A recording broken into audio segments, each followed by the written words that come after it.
குழம்புல உள்ள சிக்கன் மீதமாயிடுச்சுன்னா இப்படி செஞ்சு பாருங்கள்.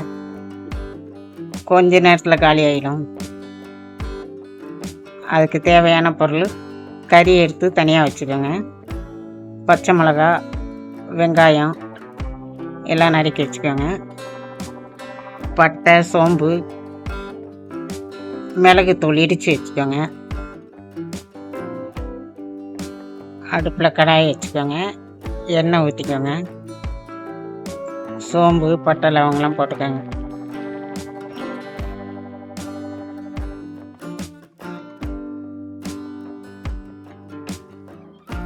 வெங்காயம், பச்சை மிளகாய்.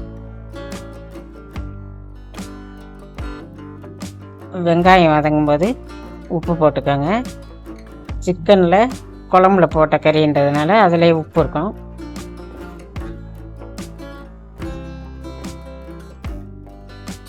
நல்லா வதங்கி வரும். குழம்பு சிக்கனை எடுத்து போட்டுக்கோங்க.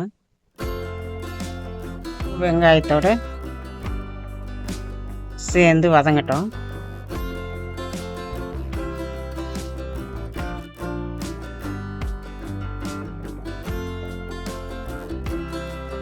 நல்லா வதங்கி வந்துடுச்சு.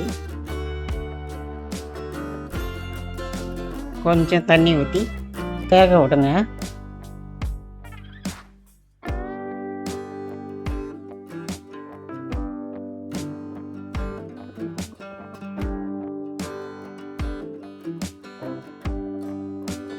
ஒரு 10 நிமிஷம் மூடி வச்சுக்கோங்க.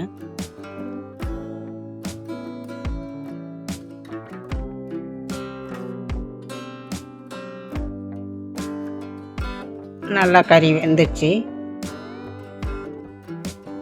இடித்து வச்ச மிளகுத்தூளை போட்டுக்கோங்க.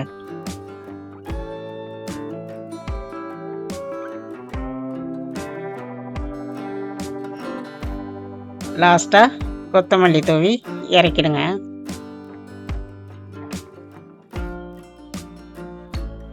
நீங்களும் உங்கள் வீட்டில் செஞ்சு பாருங்கள். நல்லா டேஸ்ட்டாக இருக்கும். பிளேட்டே காலி ஆயிடும். உங்கள் வீட்டில் செஞ்சு பார்த்துட்டு எப்படி இருக்குன்னு கமெண்ட் பண்ணுங்கள். லைக் பண்ணுங்க, ஷேர் பண்ணுங்க, சப்ஸ்கிரைப் பண்ணுங்க.